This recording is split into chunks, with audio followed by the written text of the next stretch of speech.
let me give you some background, some history on these two medications. As mentioned, semaglutide is a GLP-1 agonist, whereas tirzepatide is a GLP-1 and a GIP agonist. Semaglutide is the generic form of Ozempic or Wegovy, and tirzepatide is the generic form of Zepbound or Mounjaro. So in order to have insurance cover these medications, you need to ask your insurance company.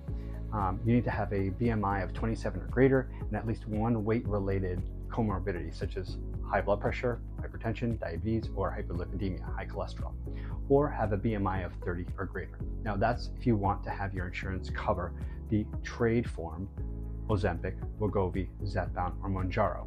Now, if insurance doesn't cover the trade form Wegovy, Ozempic, Mounjaro, Zepbound, it can be quite expensive.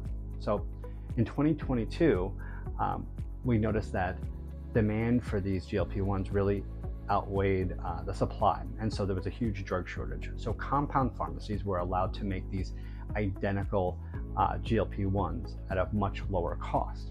So what is a compound pharmacy? Basically, a compound pharmacy is a pharmacy that's allowed to create custom medications to meet the patient's needs when mass-produced options aren't suitable or available.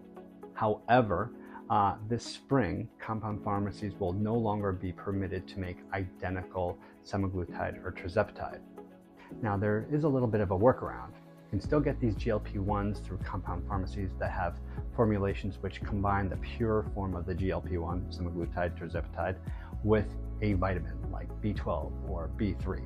So what are your options? Well, you can get the trade form of Ozempic, Wegovy, Zepbound, Mounjaro, and get it covered by insurance, or you can pay out of pocket, or you can go through a physician that has vetted high-quality pharmacies that have formulations that combine the pure form with a vitamin at a much lower cost.